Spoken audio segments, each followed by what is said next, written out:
Hey everyone, welcome back. Geegado Megwan Kwe here for another Chatting with Wisdom episode. So this is a special edition that is promoting our conference speakers, and I am super excited to be here with Dr. B. And I'm having trouble streaming on certain places, so hang on a second. Let's fix this up, which is really strange because it should be going. Odd.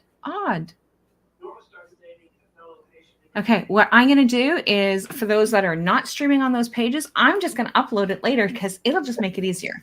So technology, it is a wonderful thing, but at the same time, those tech gremlins come in sometimes and just take over the world. But I will fix that up for those of you who are catching this on the replay. Welcome, welcome, welcome. And I am super excited to meet up with Dr. B.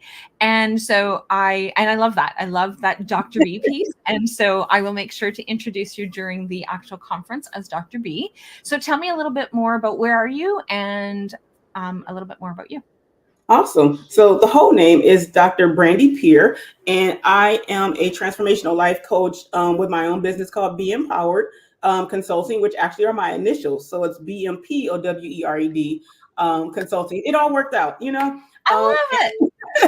So for me, aside from, my 9 to 5, I do transformational life coaching with women who kind of get in their own way, right? And so that's kind of where, sometimes we get stuck in our minds, we overthink, and we don't accomplish what we want to accomplish because sometimes we don't even know why we're stopped.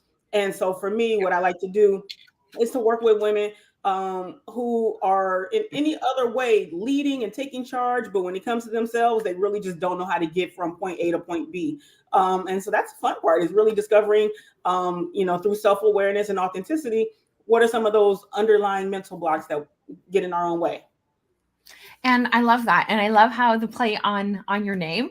I have this really odd name, both in French, both in human form and in spirit form. So I have no way of being able to do this. Dr. B, I love this. So I love when we can actually play on words, because it is really so important for us to be able to help that with those, with being able to remember things and those anagrams. So I really love how you're able to do this. But one of the things that you said that is just so powerful is being able to be where we're at so that we can move forward into that next step. And so I love that that's one of the things that you do. And so where did you get started with this? So tell me a little bit more about how did it come to be? Where did B? There's that B again. It works out, right? How did it come to be? I had to look in the mirror. It literally was my own.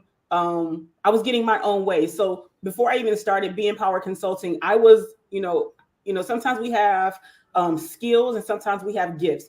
Well, my gift has always been being able to facilitate conversations that move people in the direction that they want to go, right? So that whole transformational journey. And, whether that's my friends, whether that's, in my workplace, all of the jobs that I had, even the job that I have now is, if I tell people that I work in student conduct in a university, most people think, oh my God, that has to be, you're like the principal, you're getting people in trouble. But it's really about helping them grow to be better people tomorrow than they are today. So helping them be self-aware for what they are and where they are, and figuring out, how do I do it better tomorrow? And so for me, I had to do that for myself. And part of that journey was I was getting in my own way.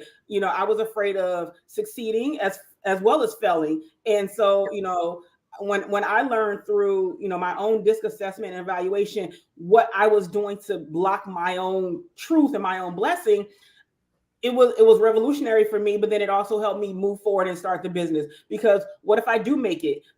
That's not a problem, right? I could always say, what if I fail? But what if I make it? And a lot of times we worry about what if we fail, but sometimes we worry about what if we actually do well? Then there are going to be new expectations and responsibilities on us. And sometimes that is what holds us back, because comfortable is safe. And when we become uncomfortable, we grow, but sometimes we're a little afraid to grow.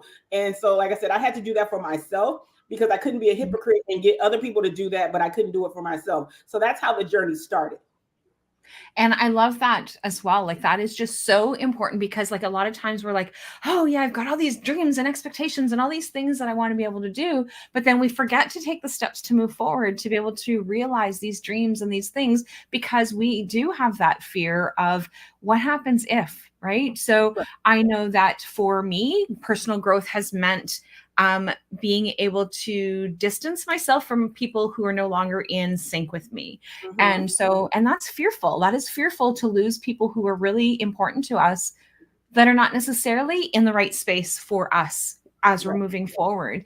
And actually, I just did a post about that this morning because that was one of the, and it's just funny that we're actually talking about that because that's one of the things that I'm true to being authentic in terms of like practicing what I preach. So, and when I run into those roadblocks, then I'm sharing like, okay, I just hit a wall, people. Like, yeah, I just did it. And Yeah. so, but it's just really important because like I need to be practicing what I preach and being able to be that same person. And so that is exactly what it is that I talked about is in my post. And it was just kind of rammed in. And that's a lot of how my posts come up is that it's just kind of like, hey, I have an idea. I have a thought. And Yeah. so then I just kind of put it out there. Um, and so one of the things that I talked about in that post was that I've had to distance myself from certain relationships because Mhm. I have a very strong commitment to this particular viewpoint, and I won't stand down on something that is part of my convictions. And so, but that also meant that somebody who was very important to me in my life, we've had to distance. And so, Yeah. like that person has can't agree to disagree, and I can't change that. I will agree to disagree. You have your view, I have my view, but I am not going to back down on my conviction of what is really important to me. Right. And so, but my old version of me would have just done what I could to try and make sure that I keep that person in my life and try and make that person happy, even though that is not what it is. I still wouldn't have changed my conviction because that would have still been, but I might not have necessarily expressed it. I might not necessarily have been full on letting people know I'm not doing that. It's not happening. It's not going to be part of who I am. But it took me a long time because of conditioning that we've actually developed over the years, right? Yeah, and I completely agree. And it's funny that you say that because I literally had a conversation last week where, I'm still friends with the person, but I'm friends differently, right? Because I know, I joke about it, but I know, I'm an asset as a friend. I tell people I may not be your best friend, but I am the best friend. So I know my value in the who I am as a person, how I treat other people. And where it used to frustrate me where I didn't get the same things in return, I've learned that there is a thing called capacity and potential, and a lot of our disappointment comes from looking at people through potential rather than what their actual capacity is. Right? They may not be able to be what we expect of them, and I had to be okay with that because Yeah. our disappointment and our anger and our frustration comes from, I'm giving all of this, and why am I not getting this in return? Maybe they don't have it to give. That is maybe not how they are built. And so in Yep. the last year or so, I've had to accept that and not be mad about it, but accept them for who they are and where they are and be okay with it. And that may mean that our friendship is different because you only have the ability to do this much.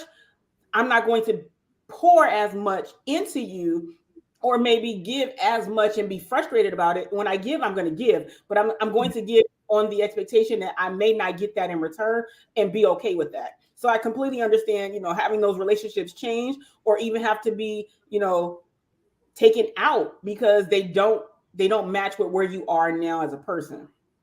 And that is just so important. And so like, and I know that just recently I even had that conversation with someone is I'm not going to change who I am. I won't change who I am to be the expectation of you because, and I don't expect you to change who you are to be the expectation of me either. And so, and it's just really important for us to be able to like really, and especially when it comes to those core values, right? So, and again, it's that learned, it's taken me a long time. So almost 54, like that is the whole thing, is that I have had to shift that thinking and those ideas, because I was raised that you need to make everybody happy, right? Right. So like that was like from the time that I was a little girl, we need to make sure that everybody's okay and everybody's happy. And that is not a reality, because by making sure that everyone else is okay, we're not making sure that we're okay. And that we also then have to give up some of our own values. And I've had to really dig in deep, and I've been doing this since I was 14. So like, it's not just a new journey for me. I've been working on this since I've been 14, and working on being able to identify who I am. And it's been a long process. I've had some ups and downs, but who I was when I was 14 is definitely not who I am now, but it's also not who I'm going to be when I'm 70 either. Right. Right. And So like that's good, right? Because yeah. if I was who I was 20 years ago, I'd probably be in very severe regret. Because the idea is for us to grow and be better versions of ourselves. And it's funny, in terms of one of the first questions I ask people when I'm coaching them is, who are you? Right. And sometimes that's a hard question to ask or answer, because a lot of people will go into the roles that they play. I'm a daughter, I'm a mom, I'm all of those things. But that's not who you are. That's what you are. And so having to deeply think about who you are at your authentic core, sometimes it's scary. Yes. Because if you don't know what you stand for, like you said, you will, want to please everybody, because you want to meet the values and the needs that they have, by losing little pieces of who you are. And so Yes. until you are to actually know and can fully identify with who you are, no one can shake that once you know what that is. But if you don't know, then like you said, you're pleasing other people for the sake of feeling that acceptance. But you have to Yes. first be able to accept yourself. And that is just so important. And we wake up in the morning some days where, like, so as professionals and working with other people, we wake up in the morning thinking these things that we have to work through with our clients, because we're just having a moment, we're having a bad day, or we're having something has happened and has had those triggers. But it's just so important for us to be able to come back and reflect a little bit more. And I love what you said at the beginning of, like, really being able to look at ourselves in the mirror and looking at who we are as a person, and do we like what it is that we see when we look in the mirror, or do we have regrets? And if we have regrets, it's not so that we can actually have a pity party about it. It's, what can we do to shift and make changes? And yesterday, when we were talking on the interview yesterday, one of the things that was said is that sitting on the edge of transformation, right? Like, so it's right when we're at that edge of that cliff, and it's like, do we jump or do we not? Right? Yeah, So I totally agree. And that's part of, the journey, is of having that transformation, and then seeing that light bulb go off, where, like I said, in working with clients, we tackle some of that stuff that's like, we don't want to talk about, those things, even the part of pleasing other people because you want to fit in, you want to be accepted, but, being loved by other people, but yet self-love is very small. And so understanding that love has to come from within first, but maybe you've never had that. Maybe, there are other things inside that, you've grown up with and you've experienced that you haven't yet addressed. And so that's really important in that whole authentic, life. And, we can smile outside, but be crying behind closed doors.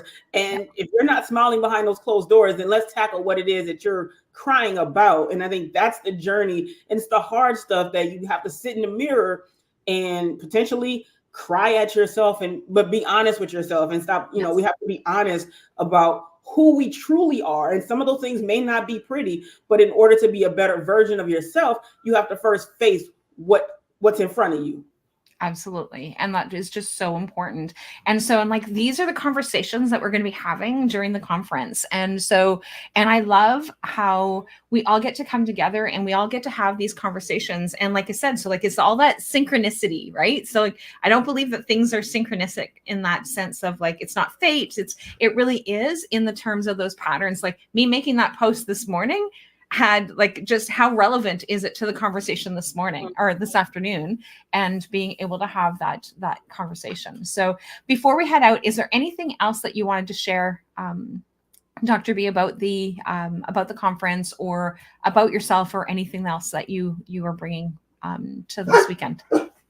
Sure. I have one of my own. It's okay. He's over there growling too. So I am actually super excited about it. Like I said, the workshop that I'm doing is Authentically You, and it's literally let's empower our superpower. And our superpower is finding out who we truly are at our core so that we know first where we are in order to know where we're going. So Yes. that's something I'm super excited about. I'm looking forward to meeting all of the people that join us in the conference.